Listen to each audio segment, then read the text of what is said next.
How to question your contractor's plumbing relocation logic for complex layouts. When your contractor says your dream kitchen layout is impossible because of plumbing, they may be right, but they also may be choosing the easiest path, not the only path. And as a homeowner, you do need to just accept code limitations as a final answer without understanding what that actually means. Because sometimes we can't move the sink there really means we don't want to open the floor, or we don't want to reroute the drain, or we haven't checked the joist direction, or we haven't brought in a plumber yet.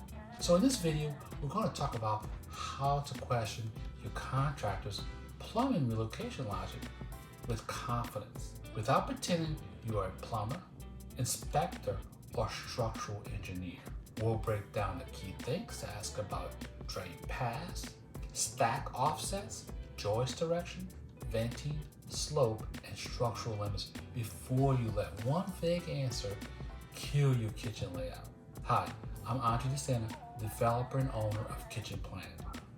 Moving plumbing in the kitchen can be expensive.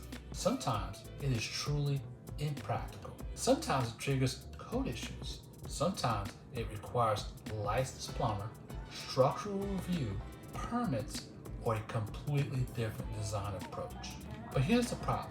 Most homeowners do not know how to tell the difference between this layout is not possible and this layout is more complicated than the contractor wants to deal with. That is where bad decisions happen.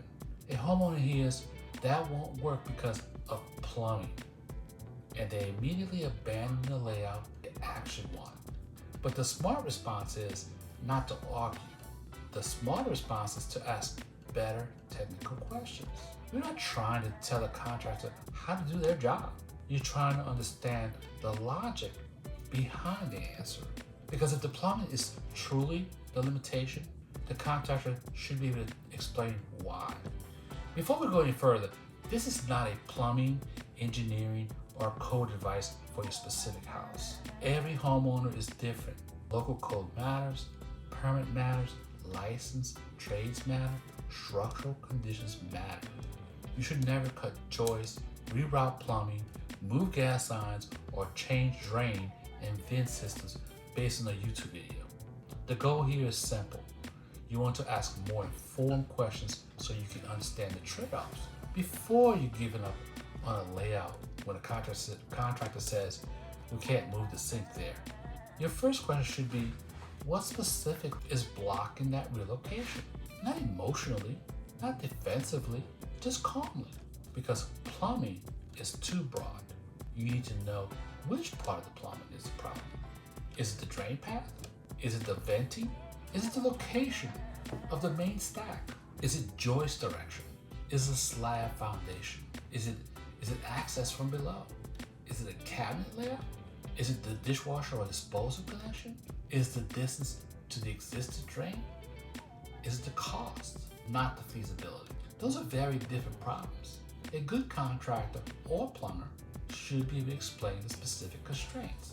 A weak answer sounds like, it just won't work. A strong answer sounds like, the sink drain would need to cross this floor system, but the joists run this direction, and there is not enough access without opening the ceiling below. We also need to confirm venting and slope with the plumber.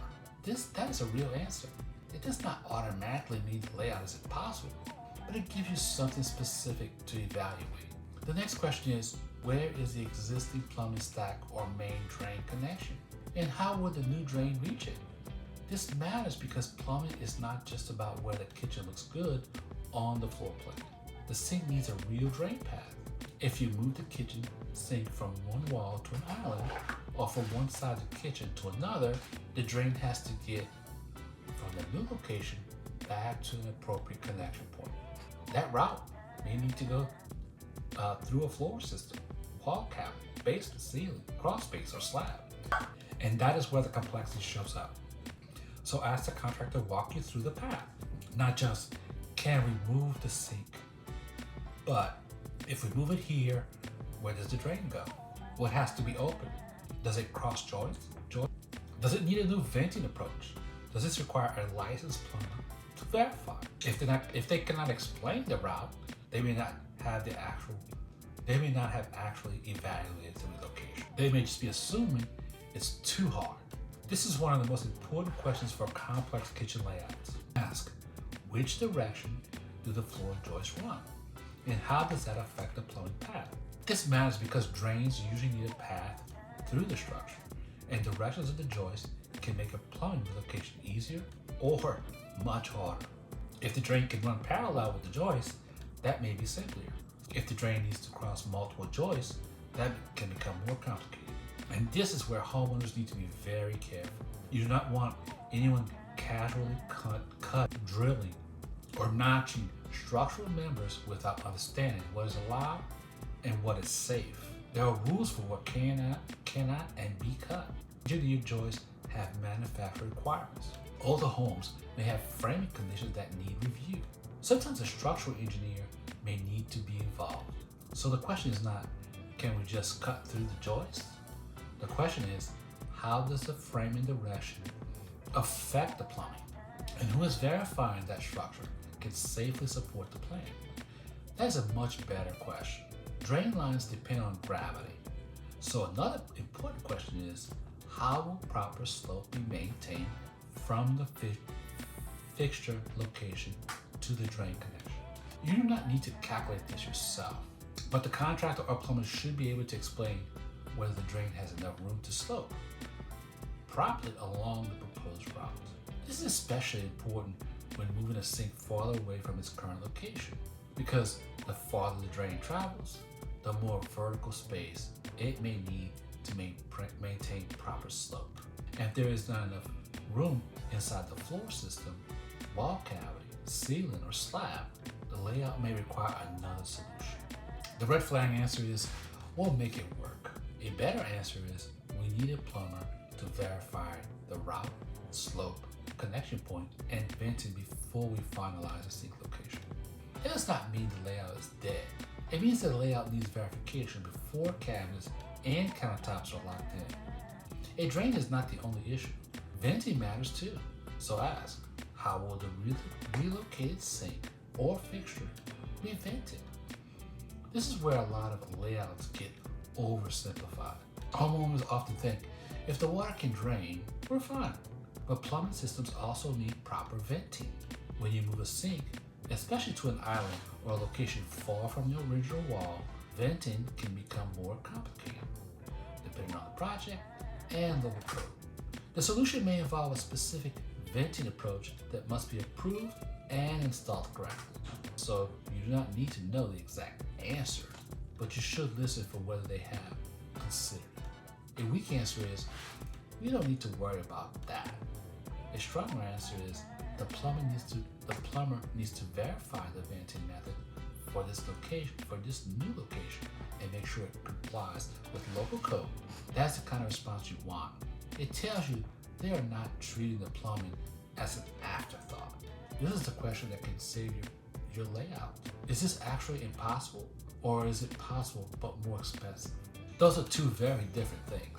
Sometimes contractors say can't when they mean shouldn't for your budget. And that may be a fair point. Maybe the plumbing relocation technically can be done, but it requires opening the ceiling below, bringing in multiple trades, rerouting lines, repairing finishes, and getting inspections. That may not be worth it, but you deserve to know whether the issue is feasibility, code, cost, schedule, risk, or convenience. A strong contractor will explain the trade-offs.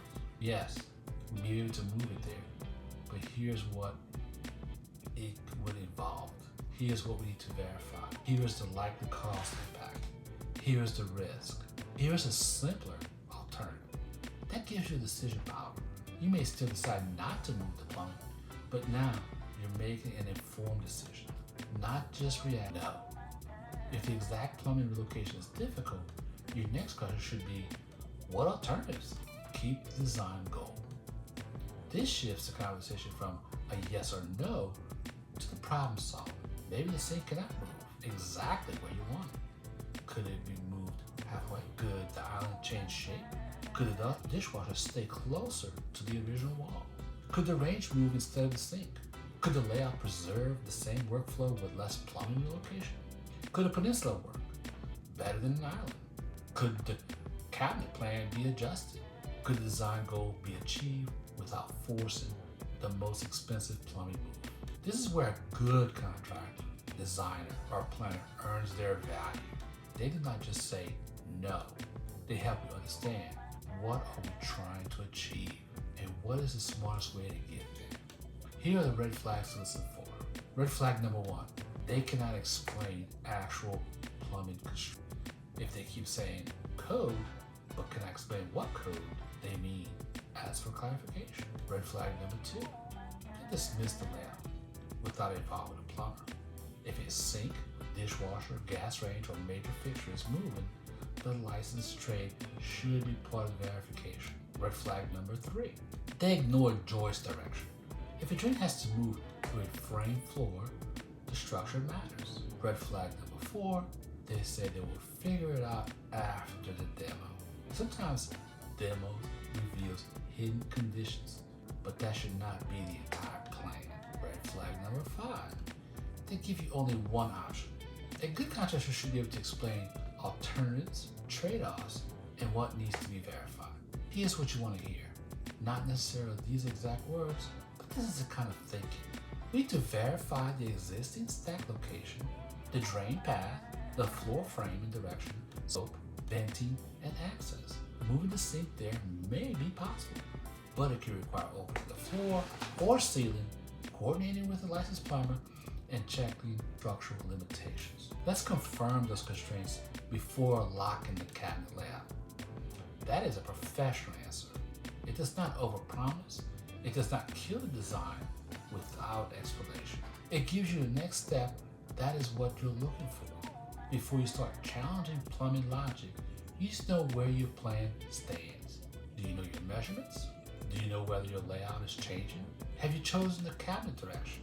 Have you thought through sink, appliance, and fixture location? Do you have a realistic budget range? Are you planning to contact a contractor soon? That's exactly why Kitchen Planet has a free kitchen remodel readiness check. It has 7 quick questions and gives you a readiness score out of 100.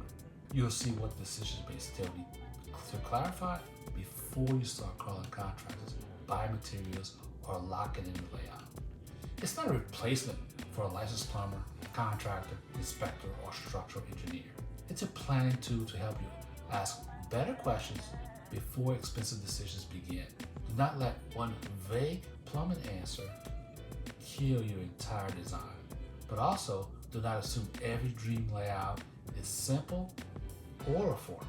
The goal is to understand the logic. Ask where the stack is, ask how the drain gets there, ask about joist direction, ask how slope and venting will be handled, ask whether the issue is impossible, expensive, risky, or just inconvenient, and ask what alternatives still achieve the design goal. That is how you move from being a passive homeowner to an informed decision maker. If this helped, please subscribe below for more kitchen remodel planning advice, contractor questions, and ways to avoid expensive mistakes before your remodel begins. Before you call contractors or start buying materials, take the free kitchen remodel readiness check from Kitchen Planet at www.kitchenplanet.net. It gives you a quick readiness score and helps you see what decisions may still need clarity before you spend money. Thanks again for watching, and I'll see you next time. Bye-bye now.